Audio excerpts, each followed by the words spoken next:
Good afternoon, everyone. It's my pleasure to welcome you this afternoon to the 75th anniversary event.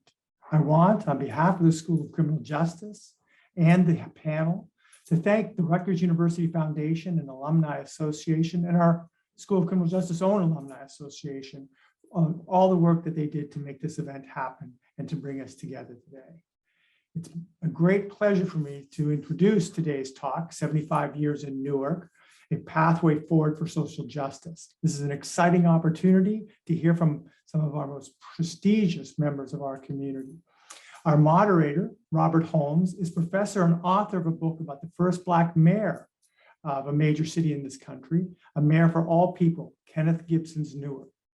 Dr. Diane Hill is assistant chancellor. Her work speaks to the collaboration between Rutgers University Newark and its surrounding Newark community.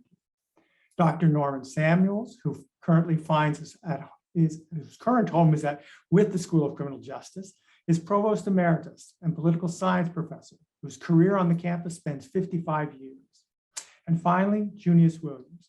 Junius is founder of the RUN Abbott Leadership Institute and currently the City of Newark's historian.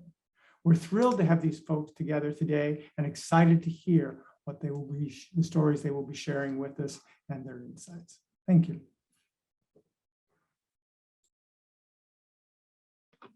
Thank you, Dean McCarthy. This is Robert Holmes, as I've been introduced, although I prefer to be called Bob Holmes, so thank you. I'm currently a clinical professor of law at Rutgers Law School here in Newark. I'm also the deputy director of the overall clinical program. I'm hoping that somewhere during the conversation, the contribution to the pathway forward for social justice is attributed to that clinical program from one or more of the panelists. And the name of the panel, as the dean has said, Pathway to Social Justice. Rutgers, Pathway to Social Justice. Implicit in this name, I think, is the belief that Rutgers University can contribute to the residents of Newark enjoying greater social justice. That is, allowing the city residents to have access to all of the joys and benefits of life, regardless of their race, ethnicity, religion, sexual orientation, or standard of living. That would be a quick definition from me of what we mean by social justice. While I believe I know each panelist well enough to introduce each of them without a script, I think it's better that I let them briefly introduce themselves. So, Dr. Samuels, let me begin with you with a very brief introduction of yourself, if you would, please. Thank you, Bob. Back in 1967, I was a fresh young PhD, and I applied for a job at Rutgers Newark teaching political philosophy. I got the job and envisioned a lifetime at that point of teaching Plato and Aristotle and St. Thomas and all that good stuff. My first day of teaching was the summer school in 1967, right in the middle of what has become known as the Newark insurrection. That might have suggested to me that this isn't going to be all Plato and Aristotle, and indeed it hasn't been. So I've been here for 55 years. I was Dean of Arts and Sciences. I was provost. I even went down to New Brunswick and served as acting president for a little while. But my basic craft has been teaching. That's what I've loved. That's what I've wanted to do. That's what I'm doing at the present. And it's from that perspective that I'll say a few things in a little while. Thank you, Bob. Thank you for that introduction. Dr. Hill, if we might move over to you for a brief introduction of yourself.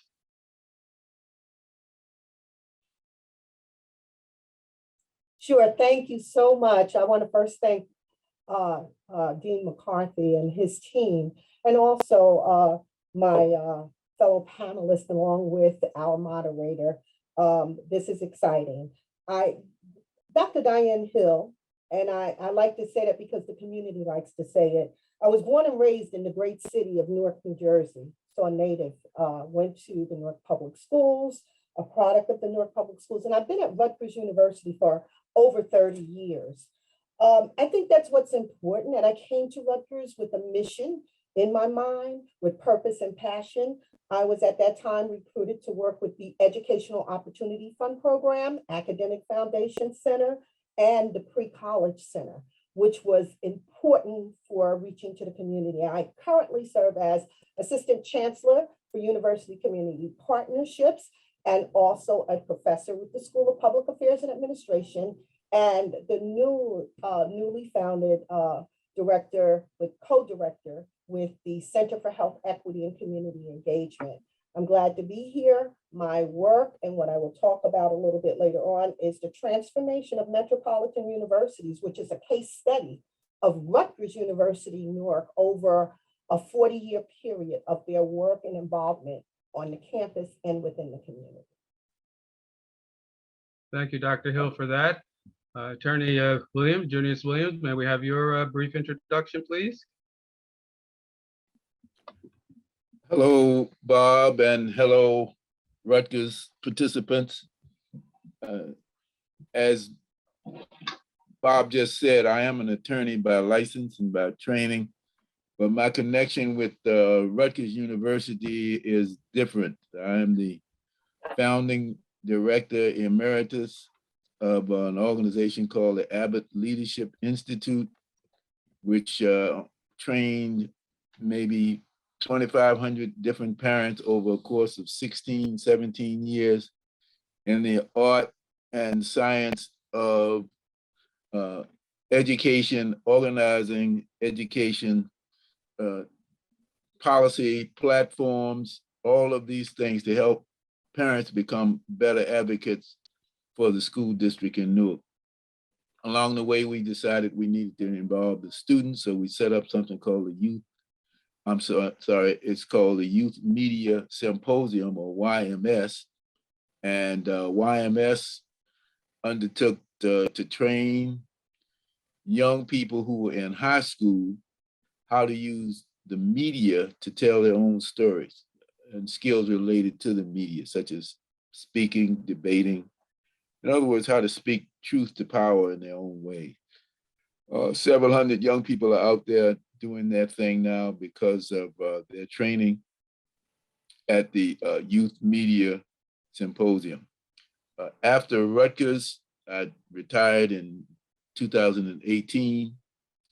I went on to develop a website called riseupnewark.com, which has attracted over 1 million people. It's about the history of Black people and other immigrant groups in Newark and their rise to power, or their attempted rise to power anyway. And most recently, I have a podcast called Everything's Political, which you can get on all the usual places. In case you're interested in it, it's Everything's Political, one word, no apostrophe, .fireside.fm.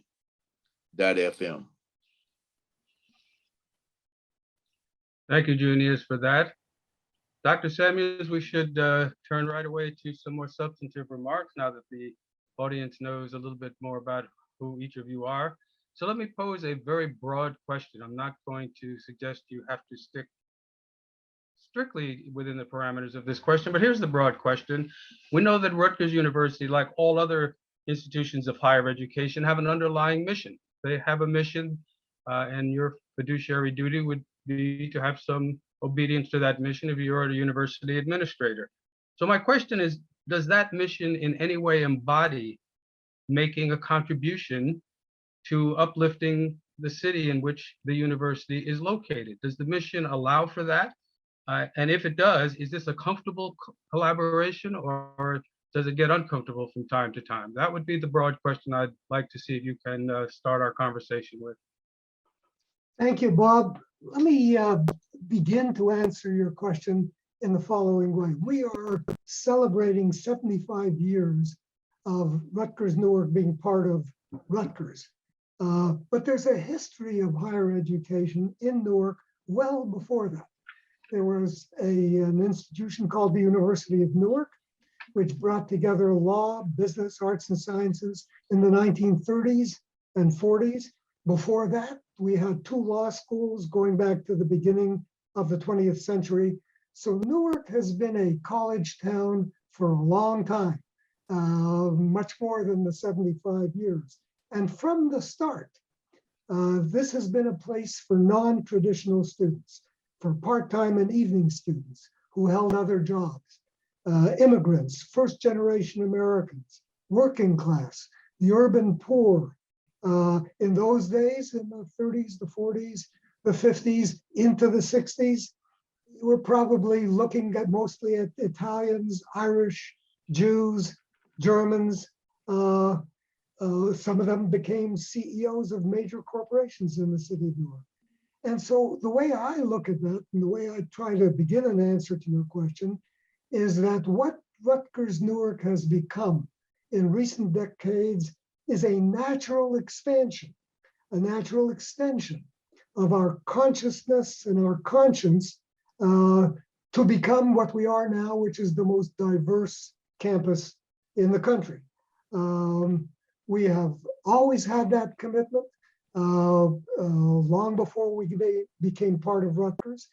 And Rutgers Newark has been fortunate, I think, to have had leaders who have formed a strong chain of that kind of leadership for Newark, to addressing urban issues, to the recruitment and support of minority students. Names like Malcolm Talbot, who first involved me in the process of administration, Jim Young, myself, Steve Diner, and our current chancellor, Nancy Cantor, who has brought that commitment to an even higher level. 75 years ago, Rutgers was required to assume responsibility for colleges in Newark and Canton as part of the deal to make Rutgers the state university with state funding. But I think they expected us to remain a limited commuter operation. Nobody imagined that we would evolve into a major campus with 16 PhD programs, dormitories, a research faculty, and at the same time remain true and expand our urban and our minority commitment. Major landmarks along the way for me: in 1968, the Black Organization of Students in Newark took over Conklin Hall and forced open the doors to Black and Hispanic students, began the state EOF program, which Diane Hill mentioned a few minutes ago. And at the same time, we were raising our national scholarly profile. Some people don't know that in the 80s and 90s, we had our own middle states accreditation. We lost that. The late 1980s, we began to build dormitories. When I first began to push for dormitories, the answer of my bosses was, quote, "over my dead body," unquote. We joined together with NJIT, Essex County College, UMBNJ, to create CHEN, the Council on Higher Education in Newark. And both Junius Williams and Bob Holmes have been instrumental in helping that group accomplish a great many things. We expanded joint academic programs in Newark. We worked on housing. We worked on various community projects. Some of us, and this is in the nature of the confession, some of us even entertained the radical notion that we might be able to found a major new university in Newark, but things didn't move in that direction. Newark was in deep trouble for much of that period, and we tried very hard as a campus to be of service. We built buildings, we employed people, we worked with the public schools, we brought students to live in downtown Newark. The law school, the business school devoted clinics and faculty time to addressing urban problems. And we developed new academic programs to try to be of use to the city. Here I want to mention the School of Criminal Justice, which is our host today, because the School of Criminal Justice is a perfect example.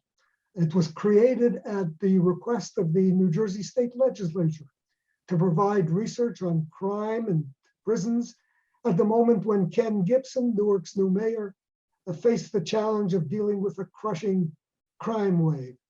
The school not only became a first-rate research institution, which has been rated over the years as among the very top of its kind in the United States, but also was engaged with the Newark PD, the Department of Corrections, the state police, in training of every kind. I've participated in some of that training. The school has done studies, problem solving for the criminal justice system. And today the school also offers an undergraduate major for students who are interested in careers in law enforcement. I always thought that the mission of Rutgers Newark, which you talked about, Bob, was best exemplified by the motto, excellence and access. Our goal was to provide wide access to a university education to everybody, to students from every class and every racial group. But without excellence in faculty, in research, in education, we'd be misleading people. There's no use just recruiting people in order to have numbers. You've got to offer them the very best. And I think that's always been our mission, our goal, to open the doors, to provide access, to provide everything we could to assist the city, which is our host, but to do so with excellence. We're part of a university, and we have those standards, and that's what we should be offering our public. So that's, quickly put, my perspective on this period, Bob, and I'd be glad to answer questions later on in the program. Thank you, Dr. Samuels. Very enlightening, even for someone who's been around these parts almost as long as you have. I heard many things that I hadn't heard before, so thank you very much. Dr. Hill, we're going to turn to you. I heard an important word from Dr. Samuels, that part of the underlying mission of Rutgers was to create access for a variety of people. That certainly addresses the question of social justice. Another key word I think of is outreach and engagement besides access. How do you get access without some form of outreach and some form of engagement with the community? I read with interest in your PhD dissertation, you used the word transformation. So I guess the question for you is, what kind of transformation is needed to create the kind of access that Dr. Samuels was talking about, or the kind of outreach and engagement that you speak about in your dissertation? Why do we need a transformation? What was the university before that it needed to be changed into to be able to accomplish these things that are going to put us on this pathway to social justice? If that's enough of an introduction, I turn the microphone over to you. Oh, yes, it's a wonderful introduction to the work and the research, but more of I want to just piggyback off of some of Dr. Samuel's words, excellent in access. I think about the transformation piece in different systems and how we still are confronted with those same systems. So first, I live within walking distance of Rutgers University. So when I think about Rutgers University, it was a place that I walked past. It was not a place I walked into. And when I think about the research and the key factors in this research, it was quite evident that the advancement of community engagement came as a result of leadership, vision, and mission. So when we talk about Dr. Samuels, we talk about his leadership and his vision to embrace the campus in a different way. And we called it the campus at that time because it was built a little different. When we talk about this transformation, we talk about it in the context of community outreach, community engagement, and then we'll hear a little bit later about the anchor mission. So that's transformation itself, because you're talking about how you engage in different ways. We talk about the importance during the early years of a visionary leader. And when I think about Dr. Samuels, I think about that because I think about the pieces of Rutgers University that when I think about someone that impacted our lives, Dr. Price, when I interviewed Dr. Price, he was one of the first Black faculty members to come to the campus, and that was recruited to the campus, and how important that was. It wasn't important just for the academic scholarship. It was important because people started seeing someone that looked like them and from the community, and it represented the presence of the students that were on that campus to see people that looked like them in these places and spaces. It was the structure of the buildings. When you say what really makes the transformation, the buildings back in the older days, Rutgers Newark, like other institutions right in the community, were built like those ivory towers, where you didn't even know where to enter. And I'll just give you a quick example. If you look at Hill Hall, there's the stairs that go down, but if the doors are locked and you don't know that you should go down those stairs over there on the side, you never entered the plaza. So Norman Samuels looked at this with someone else that he worked close with and worked through the years with Steve Diner, Gene Vincenti, and they started looking at how, if we're going to embrace the community in different ways, how do we start opening up these corridors and making it look a little different? How do we build housing for graduate students to embrace? Because we were a commuter campus. You saw a lot of people getting off train stations, walking and going to and from. That was the design of the campus, but the campus design changed, and that structure really helped a lot to embrace the community in a different way, to make them feel, as I have felt, I'm not walking past, they're embracing me to come in now. So you see people walking different corridors, you see the corridors. You also see during that time something called urbanism that happened. And in that whole concept, it was the concept of, can we have some greenery around here? Can we have some things that make us feel a little different, want to embrace the faculty and students sitting out on the plaza together, talking to people from the community as they go by? You want to create a whole different feel. And that was part of what was going on during that time. Then when I think about moving from, so you always have to have what I call the people that set the tone, and then you have others that build out and build on that. So when you think about the changes that were going on, and you think about Steve Diner and some of the work, and I wanted to just take one step back to Chin, because Chin was an important entity with Dr. Samuels. Chin was the Council for Higher Education in Newark, and it involved Essex County, NJIT, and what was the University of Medicine Dentistry back then, which is the medical school, and coming together and create these dialogues that helped and embrace the community and different stakeholders.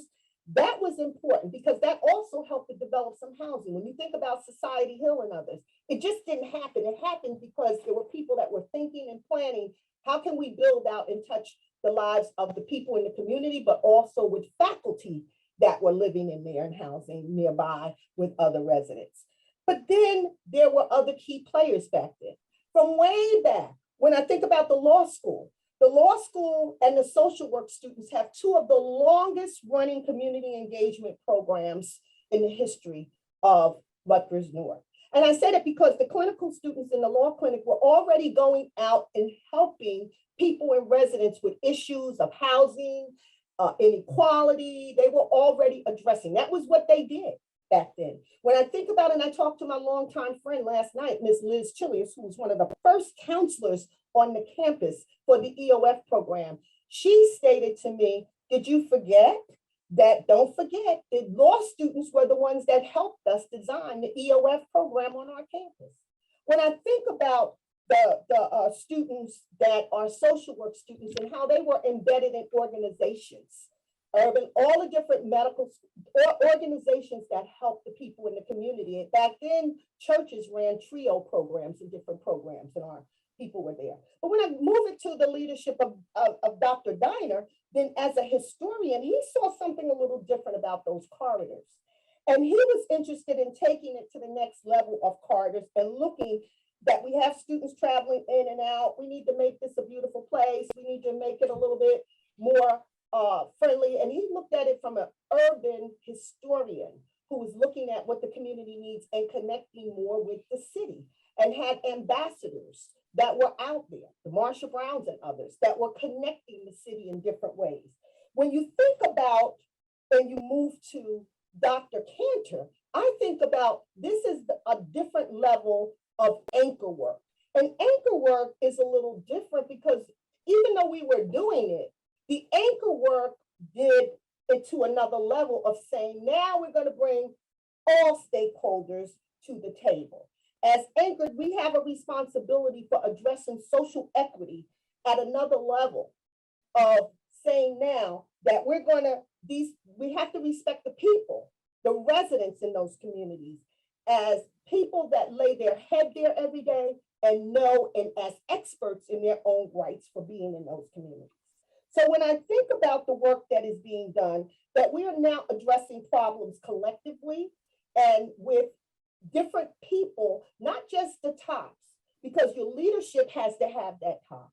Then you have to have as visionaries, and then the mission. And what all of these leaders did that I think really helped to drive this mission home, every one of them articulated a mission and communicated that mission out to the community in different ways. What I think has happened most recently is that the faculty has now embraced that mission in a different way. And by embracing that mission in a different way, it allowed them to excel more of the programs and projects in the community, to involve them intimately in changing and transforming their own community. It's not you doing it to me and coming in with a Superman cape on to save me. What you did now was bring me involved in it, which I'm quite sure, Juniors, when you talk about the history of Newark, it shows that there were some opportunities to intersect, but now we're doing it more intimately and more deeper, and also putting processes in place to intimately connect the hiring and the work that's embedded in the community for the faculty to build off of. So no longer is it, I'm not going to get any credit, it's not going to count. Ways of adding that as part of what you should be doing because you're here in Newark, New Jersey, in a community that needs you. We're a community where we have people in that community that can add to that. So of course we talk about what the criminal justice is doing, the projects that our own Lori Scott Pickens has been involved with the guns, violence, with the committees, with the Safer City initiatives. And we'll talk about those a little bit more, toward the end when we talk about what projects and things that we're currently doing with the university. But I think what's most important is that we had to do things like build trust, and not just build trust, it's about trustworthiness. Are you worthy of the trust? Because you could just say, I trust someone, but we have built relationships, long-term relationships, sustainability. People know now we're not going to just get a grant and run away. This is to sustain the work that we're doing and build off of the work. And the biggest one, I think, is fostering reciprocity, that it's not the university benefiting itself, whether it's the funds, the money, or whatever, they benefit along with the community people. I'll kind of stop there because I think that when you talk about transformative and transformation and change, that's really what helps to create that. When you involve the community in a way that they see that this work is aligned with the work that they're doing, and you have the ability to bring them together on one accord and align your goals together. Thank you, Dr. Hill. I've enjoyed listening to that. Certainly appreciated your referencing the Rutgers clinical program that I'm currently assisting administering as one of the building blocks for this pathway to social justice. So thank you for that. You also confirmed what Dr. Samuels had begun, that it is embedded in the university's mission that there be some engagement with the community. It's not counter to that mission, but part of that mission, that the university find its way into the community and find its way even through transformation to make sure that it is a partner, a goodwill partner in the relationship with the community. So you have also helped to confirm the question that I posed to him. But here's the question, Junius, to you. We know that Newark is not in it's not what it was in the 30s and 40s when it was the central focus of this state in terms of commerce and manufacturing, et cetera. It is facing much more difficult challenges, including its own image. The press simply won't let go of that 1967 rebellion and the negative image that that brought upon it. So if Newark, with its problems, makes for a good laboratory, and it does for any university, it's a good research laboratory to learn what's wrong and how to fix it. Is there anything inherently wrong with that? Is there the potential for exploitation there? How do we create a balance so that the city of Newark is not exploited in that regard, does not lose in that regard? Speak to what the city has to protect. What is the mission of the city as compared to the mission of the university? And how do we strike a proper balance between those two giant entities trying to come together to this pathway to social justice? We know that in certain instances you've been involved where universities have had been guilty of overreach. They've reached a little too far, in which case there had to be pushback, some of which was provided by you. So speak to that. How do we create this healthy and productive balance so that universities and cities like Newark can live in harmony and help each other?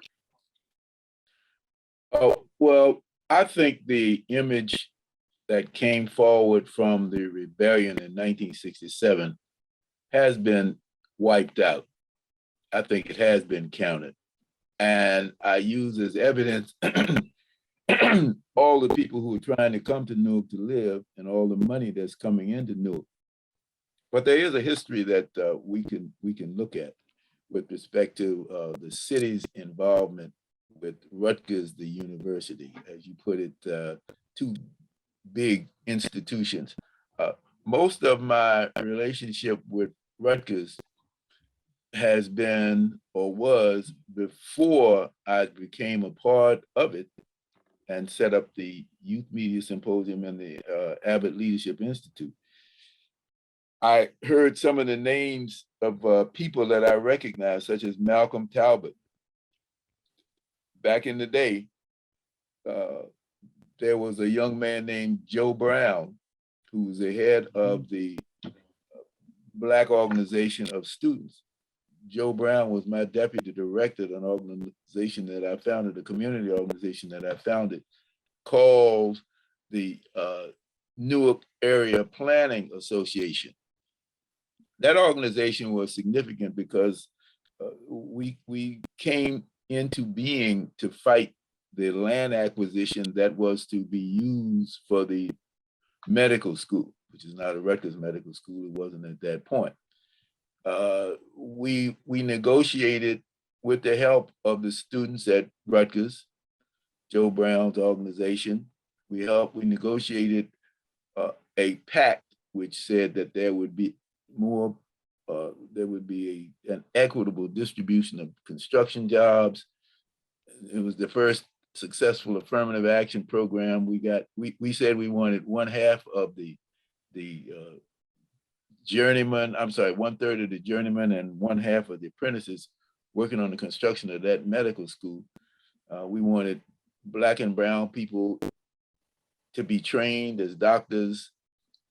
We wanted housing built. We built almost 1,000 units of housing because of that. And Rutgers was involved through the back door, so to speak, because of the help of the students.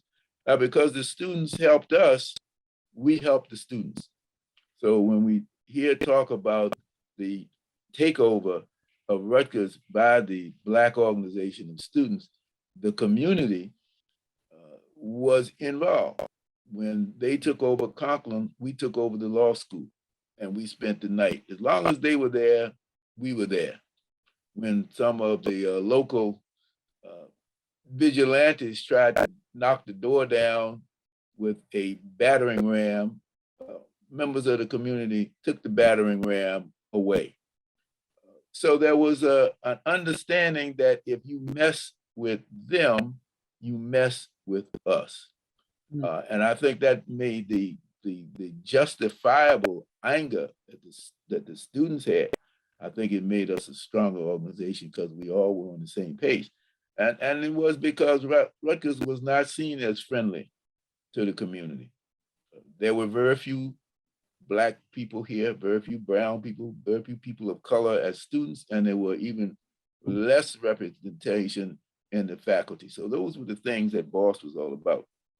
So coming forward, my relationship with Rutgers changed over time. There was an intermediary step where I met one of our folks here today, Norman Samuels.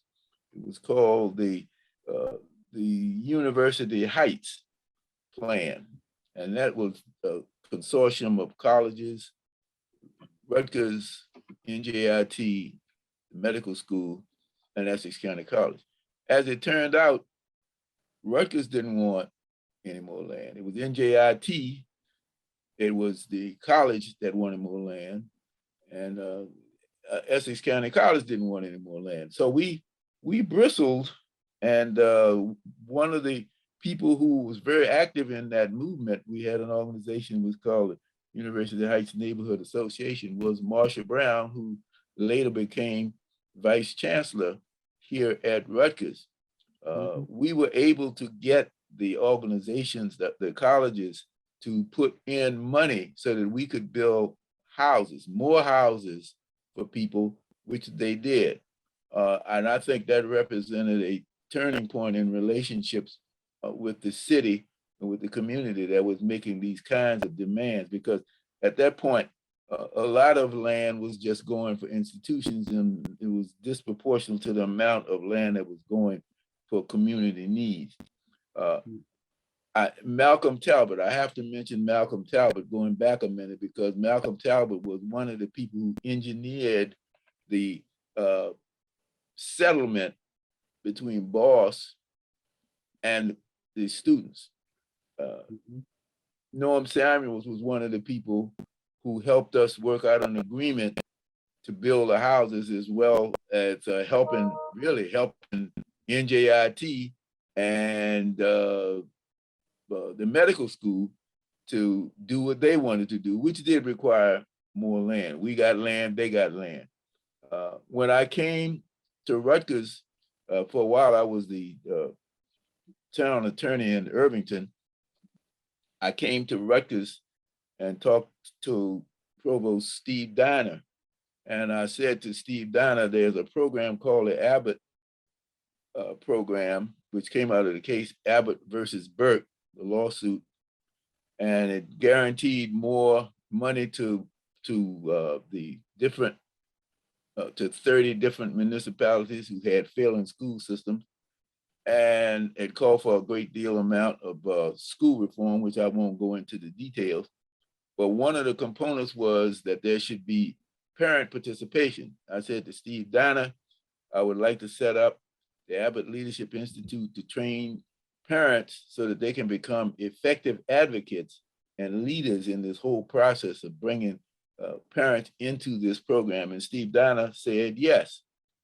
He was very much interested in it. The only thing he said, you got to raise your own money, juniors, which I did.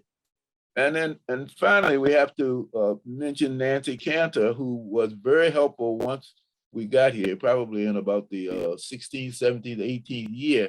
I wanted to do this website.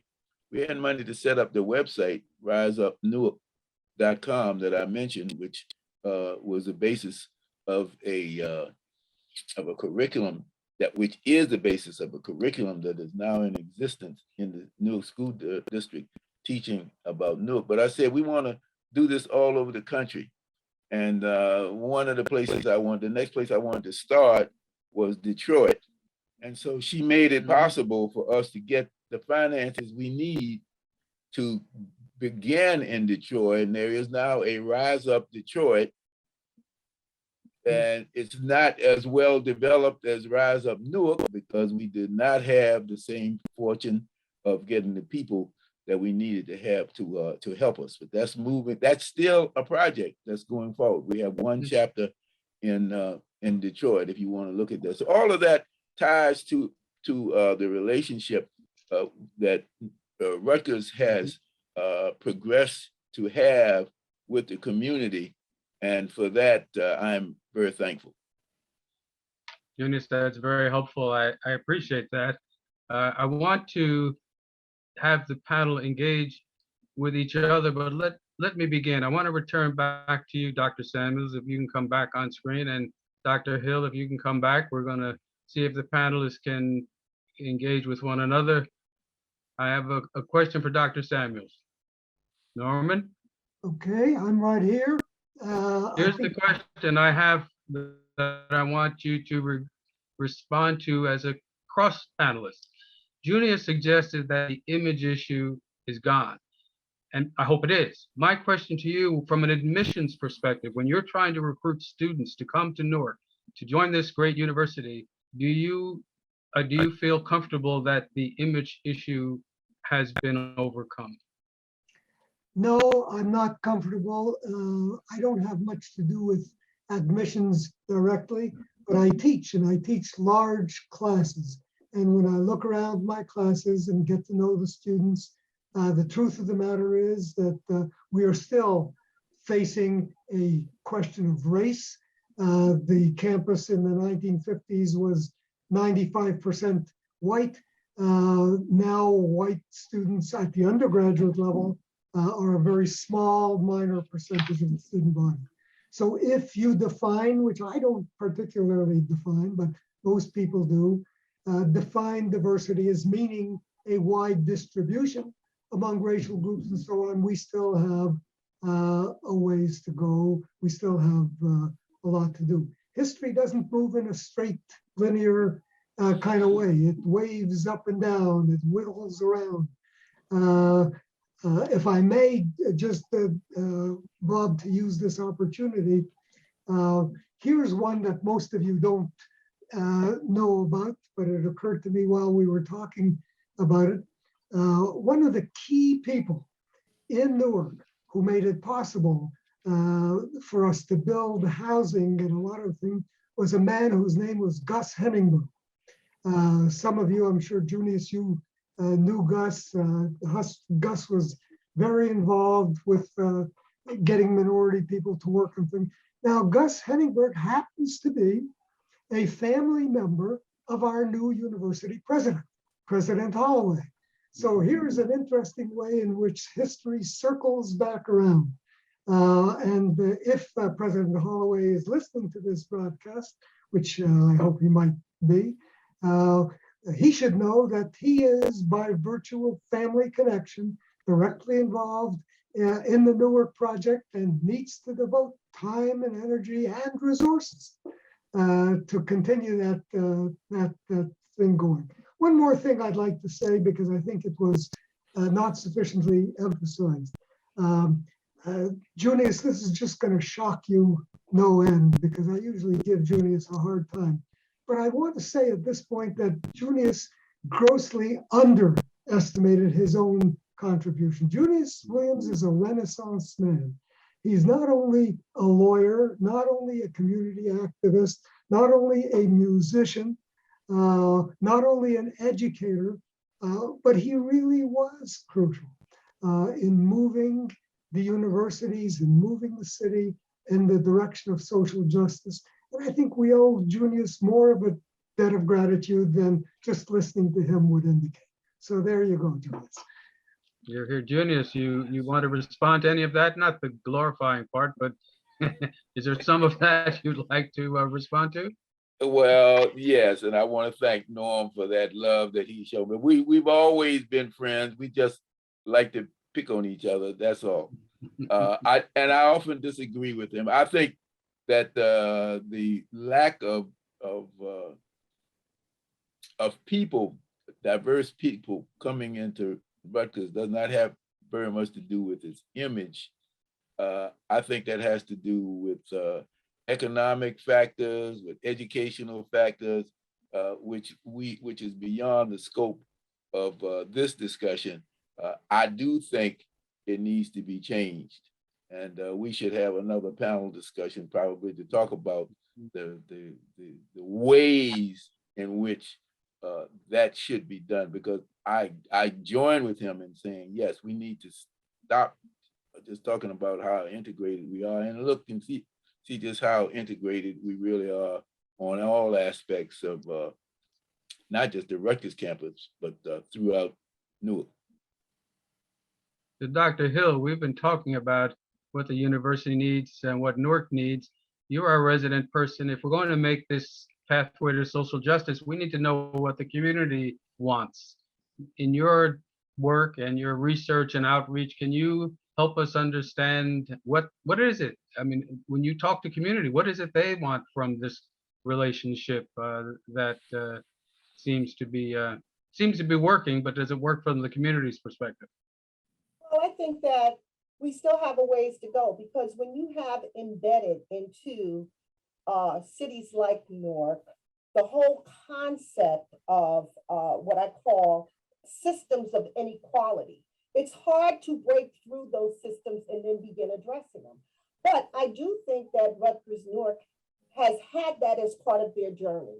And I do think that Rutgers Newark, where it's at today and now, has addressed some of those system changes and is systematically working on that in various forms and various ways.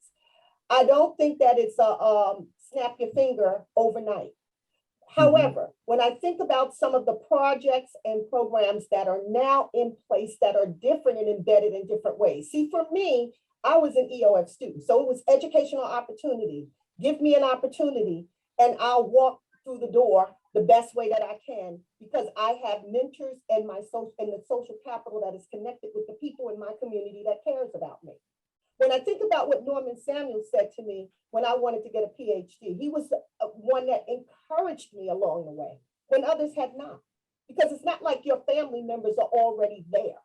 So you're traveling almost, for a lot of our students, this is their, and a lot of our students had been, and probably still a first generation.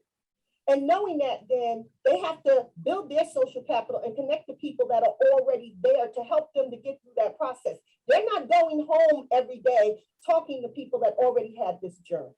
So let's put that into the context first. The second thing is that when we start looking at where we're at now with Rutgers, and I call it the anchor work, because you're digging deep in the community, where we were in the community, as juniors pointed out, and I remember juniors from way back days with, in the community and supporting, and even now to support with the parents, the work that Norman Samuels did. But when I think about things like EOF and where it's at today, I also think about where we're at today with programs like and projects like Honors Living and Learning, that we're offering the opportunity to those that live in Newark to have an opportunity to come to a place in Newark and have a learning environment that they do not have in their homes. When I start thinking about things like the Newark City Learning Collaborative, where you're putting all of the higher ed entities together, the stakeholders from community-based organizations, legislators, and others together, and you're saying we're all responsible for moving and providing access, then that's taking it to the next level.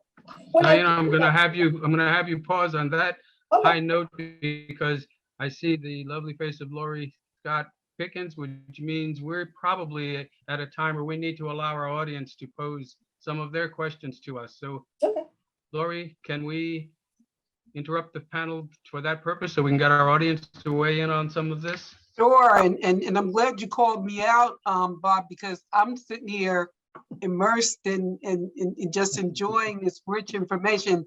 There are three questions, actually, and I guess anybody on the panel can choose to respond, Bob, that you point to. The first question is, are there any current social justice initiatives that Newark is leading, that Rutgers is leading in Newark? So let me just say it again, because I know I buffled it up a little bit. Are there any current social justice initiatives that Rutgers is leading in the city of Newark? Yeah. Lori, Sounds to me like Dr. Hill was already starting down that path, right? Yeah, sure.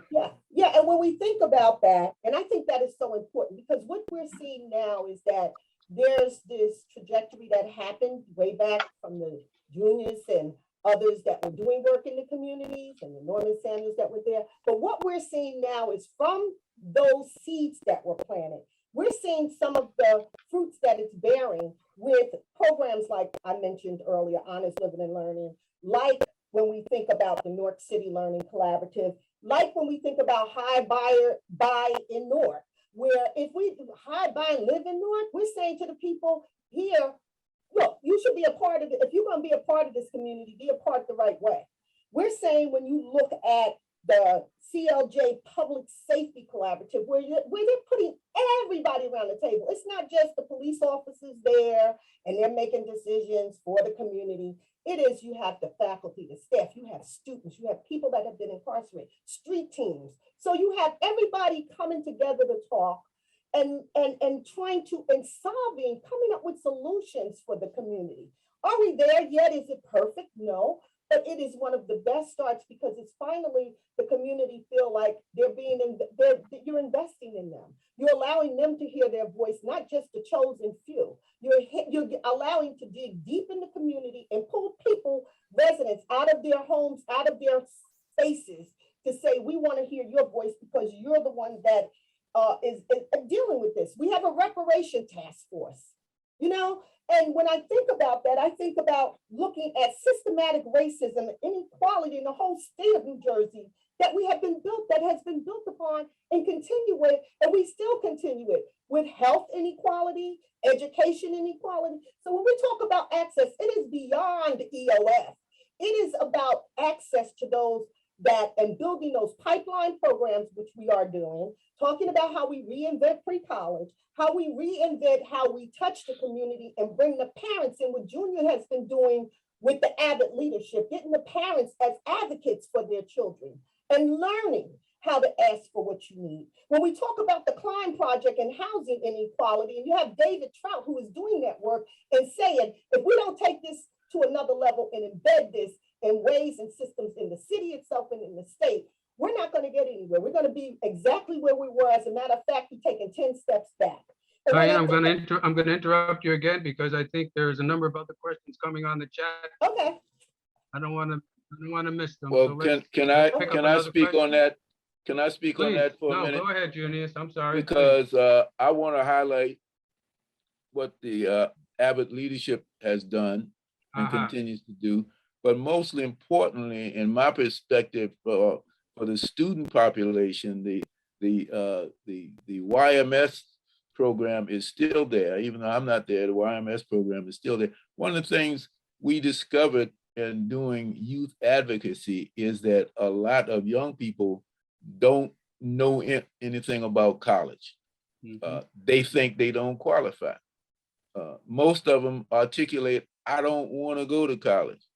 But through the college readiness program that we have as a part of the high school of the YMS, I think it's been one of the most successful programs at Rutgers and in the city in changing young people's minds. There's different levels of interest in college, and I think a lot of young people who are really at the margins, who could just tip over and go into the gang life as opposed to going into some kind of fruitful academic performance where they can get a job. We get those students, and it's those students that we've been able to turn the page for them or help them turn the page. And we help them get into college. We help them get the money for college. But most importantly, we start out by getting them interested in college. I hope for the person who raised the question that gave us something. Norman, you wanted to add to that? Well, what I want to do, I noticed a question from Marsha Wilson Brown, a very important name in this discussion, and I would like to respond to her question. She posed the question, what is it can we teach young people today? Is there a lesson in all of this for them? Marsha, I'll tell you what you know I would tell you. Junius mentioned Joe Brown. Joe Brown was worked with Junius, and he was a student of mine. And Joe would come and talk to me before and after the takeover. And what I would say to Joe, what I would say to you, what I say to my students is there is no free lunch. Nobody gives you freedom. Nobody gives you equality. Nobody gives you diversity. You got to fight for it. If you're not willing to fight for it, if you're not willing to endure discomfort, if you're not willing to endure everything from hardship to mental pain, you're not going to get it. So the lesson remains the exact same lesson that it's been all along. And that is that if it's worth having and social justice is worth having, then it's going to be worth fighting for. And that means fighting for it in every way you know how. Well said. Ms. Pickens, is there another panelist question we might have to the panel? Sure, We have probably time for one quick one. Yeah, there's two. Where does this rich history shared in this discussion live on the Newark campus? Hmm. It sounds like it's an assignment for development of something, but the question is, where does this rich history shared in this discussion live at on the Newark campus? Well, with the website that I mentioned, we certainly talk about the boss. We talk about the medical school fight, and we talk about the University Heights fight. So all of that's in that website. As a matter of fact, a lot of those numbers that we now rely upon are from Rutgers students doing their homework in classes like Norman Samuel's class, because we cover it quite extensively. So there's several videos and 1,100 documents. So if you want to learn some of this history, you just go there. I would suggest to the folks out there, start at the beginning, because we start at the beginning of Newark, and we look at not only Black people, but Italians. We talk about the Irish, we talk about the Jews, we talk about all the people who have aspired to do good things in Newark. And then we move on into the 20th century, which brings us to the medical school fight and to the others that I mentioned. Well said. So it lives well, and in many places, the history still is, we learn from it and we continue to look back and make sure we gain from it. Thank you, Junius. That's very helpful. Bob, Ms. I Pickens, just do we want to need add- one more? Shall we? I see. Yeah, there's one more, and actually Okay. it's a tribute to why we are here today. And that question is, what are ways that alumni can contribute towards Rutgers' racial justice mission? Yeah. I just want to say first that the documents exist in the library in different places. If you know, in my dissertation, I highlight a lot of the resources. And I think it's important that we share those resources, those different links. The strategic plan is on the website. There are histories, there are historical perspectives of Newark that breaks down the wards. All of that is there. I think it is just getting the students involved enough. And I think some of those courses are being done through HLLC and others that have a mission that addresses the whole thing of social justice too. But when we talk about what our alums can do, what I was taught through the Educational Opportunity Fund program and through the statewide mission was that we have to get ourselves on various boards and opportunities at different levels. We have to be at the table. As students, they have to learn early on about civic responsibility and where they can be and where they can shape things. So it is no longer for Rutgers Newark, why is a social justice mission is when you have council people that are your Rutgers students that know what they went through and understand the journey. When you have people that are on boards, at state levels, helping to impact and shape policy, then we're talking about changing the whole trajectory of how people are thinking and shaping the policies for their community in a different way. We have to break down these systematic structures, and they're only going to be breaking down at various levels, at the high levels, at the state level, as well as the individual local levels, and impacting what your community, who's on your boards, who's on your school board, who's doing what where, and shaping that and be able to make decisions that impact the community collectively the right way. Thank you, Dr. Hill. I see Dean McCarthy has come back, perhaps to send us off. Just a note to Marcia Brown's point that the West African tradition of having griots pass the stories from person to person. I think these three panelists certainly qualify in that regard as wonderful griots in helping to tell the story of Rutgers history and how it relates to the city of Newark. So Dean McCarthy, can you give us a bit of a send-off for this wonderful panel we've had? And I thank you very much, Robert. And thank you, Norman, Junius, and Diane. This has been wonderful in terms of both a learning experience for people like me who are relatively new to Newark and to Rutgers, but also a reminder for people who've been here for a long time about some of the things that we easily forget. And it's very inspirational to hear each of you speak about what we have done and what we have still left to do. Thank you. And with that, as the moderator, I can only just add my own thank you for first inviting me to do this. I've enjoyed it. I've been in and around Newark for many, many years, know the three panelists, so it was a joy for me to participate. And with that, I thank the audience for coming on and for the questions that they posed. Thank you very much, everyone. And with that, we will say good afternoon.